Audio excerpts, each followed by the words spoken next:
आप सभी को रक्षाबंधन के पावन पर्व की बहुत बहुत शुभकामनाएं। रक्षाबंधन यानी भाई बहन का प्यार।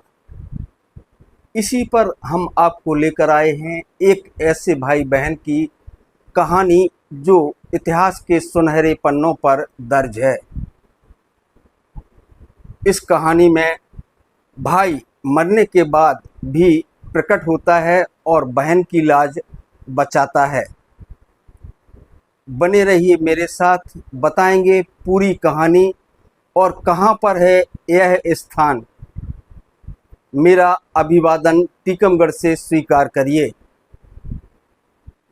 बुंदेलखंड की अयोध्या से विख्यात यानी कि निवाड़ी जिले का पर्यटन एवं धार्मिक स्थल ओरछा, जहां 17वीं सदी में भाई बहन के अटूट प्रेम की कहानी इतिहास के पन्नों पर दर्ज है, जहां आज भी बुंदेलखंड के ही नहीं बल्कि देश दुनिया के लोग शादी का पहला निमंत्रण लाला हरदौल को देने आते हैं।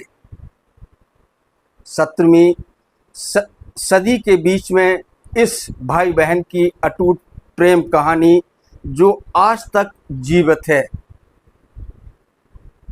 बुंदेलखंड की अयोध्या ओरछा, जहां पर लाला हरदौल का चबूतरा है, जहां पर बहनें उन्हें अपना आज भी भाई मानती हैं। बुंदेलखंड की बहनों को जब कभी कोई समस्या या विघ्न बाधा उत्पन्न होती है तो सबसे पहले पहुंचती हैं लाला हरदौल के चबूतरे पर, जहां पर अपने भाई से मन्नत मांगती हैं और उन बहनों की मन्नत भी पूरी होती है। इतिहासकार कहते हैं कि 17वीं शताब्दी में ओरछा रियासत पर जुझार सिंह राजा थे। उनके मंत्रिमंडल और उनके सलाहकारों द्वारा दिए गए गलत सलाह के चलते लाला हरदौल को उन्होंने अपनी धर्म पत्नी के हाथों भोजन में जहर दिलवा दिया था। इसके बाद उनकी मौत हो जाती है और उनका चबूतरा बनाया जाता है। इधर उनकी बहन कुंजा की बेटी की शादी थी। जब कुंजा भात लेने के लिए, बुंदेलखंड में एक परंपरा है कि जब किसी बहन की बेटी की शादी होती है तो वह अपने मायके जाती है और अपने भाइयों से भात मांगती है। कुंजा भी भात लेने के लिए जब ओरछा पहुंची तो जुझार सिंह ने उनको तवज्जो नहीं दी। इसके बाद वह लाला हरदौल के चबूतरे पर पहुंची और कहा कि भाई तुम इस दुनिया में नहीं हो, लेकिन तुम्हें मेरी सौगंध है और भांजी की शादी है और उस निमंत्रण में तुम्हें आना है। बहन इतना कहकर के वहाँ से चली जाती हैं।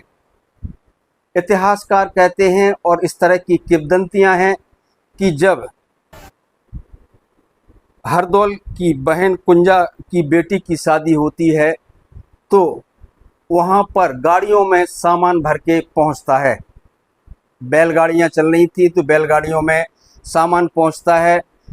पंगत चल रही थी तो परसने वाले नज़र नहीं आ रहे थे। इसके बाद बताते हैं, ऐसी किंवदंती है कि जब कुंजा की बेटी के पति भोजन करने को बैठे तो उन्होंने कहा कि जब तक मामा हरदौल हमें दर्शन नहीं देंगे तब तक हम भोजन नहीं करेंगे। इसके बाद लाला हरदौल प्रकट हुए और उन्होंने अपने भनेज दामाद को दर्शन दिए। इसके बाद से बुंदेलखंड में हरदौल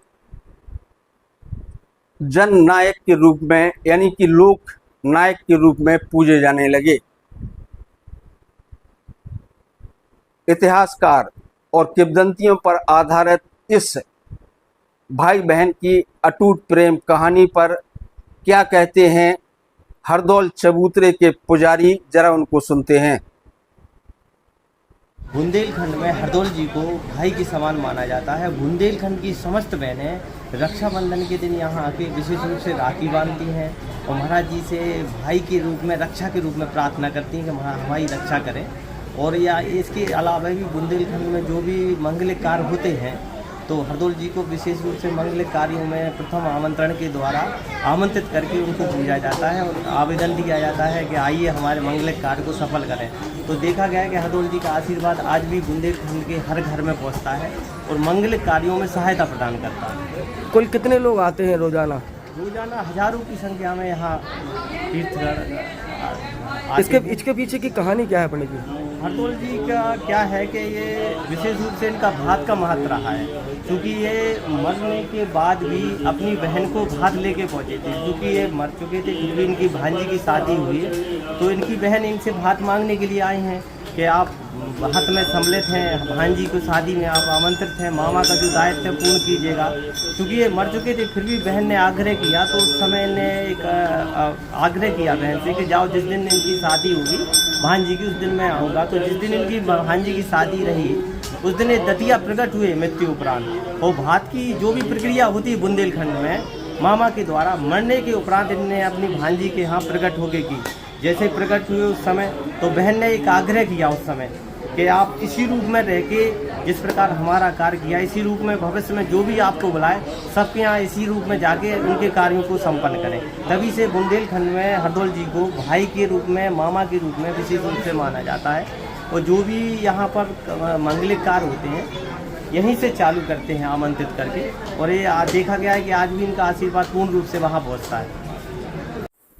इतिहासकार कहते हैं कि 1688 में लाला हरदौल की मौत के बाद यह सब घटना घटी, यानी उनकी बहन कुंजा और भाई हरदौल के प्रति जो प्रेम और स्नेह था वो आज इतिहास के सुनहरे पन्नों पर दर्ज है। ओरछा के रहने वाले स्थानीय नागरिक क्या कहते हैं, जरा उनको भी सुन लेते हैं। वकील साहब, लाला हरदौल के बारे में क्या जानते हैं आप? क्या है पूरी कहानी? लाला हरदौल की कोई कहानी हो ही नहीं सकती। वो तो स्वयं में अपने आप में जीवित प्राणी की तरह हैं और सभी लोगों को संबल प्रदान करते हैं। और जो भी सच्चे मन से मांगता है लाला हरदौल उसको तुरंत प्रदान करते हैं। क्या बहनों के भाई, क्या किसी पिता का पुत्र, क्या किसी का बेटा, सभी रूप में वो यहाँ मौजूद रहते हैं। और ओरछाधीश रामराजा सरकार के बाद जीवित रूप में अगर हो है कोई तो लाला हरदौल है। रक्षाबंधन को लेकर क्या कहानी है पूरी?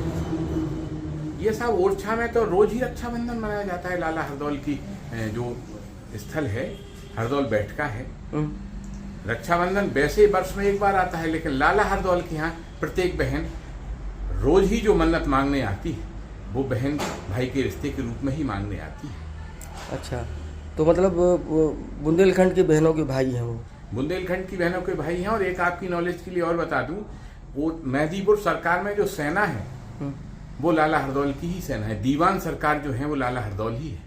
अच्छा, मेहदीपुर बालाजी में दीवान सरकार के रूप में जो पूजे जाते हैं वो हमारे लाला हरदौल की सेना ही है। शादियों को लेकर क्या किंवदंती है? शादियों के लिए तो मैं आपको बताऊं, लाला हरदौल को अगर सुबह आप विनती करो तो 3 दिवस के अंदर मैं गारंटी लेता हूं कि जिसकी शादी नहीं हो रही हो बच्ची की, 3 दिन के अंदर लाला हरदौल उसका बर ढूंढ के अपने आप खवाला जाती है। ये लाला हरदौल की हमारी महिमा है। बुंदेलखंड की अयोध्या में आज भी 17वीं सदी के बाद आज भी लाला हरदौल को उतना ही पूजा जाता है जितना राजा राम को। ओरछा पहुंचने वाला हर श्रद्धालु अपने आप को धन्य समझता है और वहां पहुंचने वाली महिलाएं चाहे वो बुंदेलखंड की हों या अन्य किसी प्रांत की, ओरछा के लाला हरदौल के चबूतरे पर जरूर पहुंचती हैं और पूजा अर्चना करती हैं।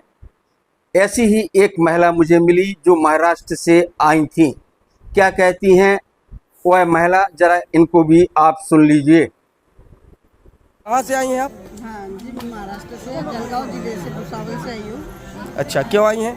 ये मैं भैया को राखी बांधने आई हूँ। अच्छा, हरदौल बाबा तो हमेशा आती हैं कि इस बार आई हैं? इस बार आई हूँ पहली बार जी। ऐसा मैं एक बार पहले आ चुकी हूँ, लेकिन राखी पे नहीं आई। अभी राखी के मौके पर आई हूँ। मैं आस्था और विश्वास है टूटे नहीं तो, और हर एक मनोकामना पूरी होती है। हमारे मतलब सब कार्यक्रम में तत्पर खड़े रहते हैं बाबा, उनका आशीर्वाद हमारे ऊपर है। तो मतलब कितने लोगों के साथ आए आप लोग? 3 गाड़ी आई है, पूरा परिवार आया है। क्या नाम है आपका? अनीता पंड्या। 1688 में हुई इस घटित घटना के बाद भाई और बहन के प्रेम की यह अटूट कहानी आज इतिहास के सुनहरे पन्नों पर दर्ज है।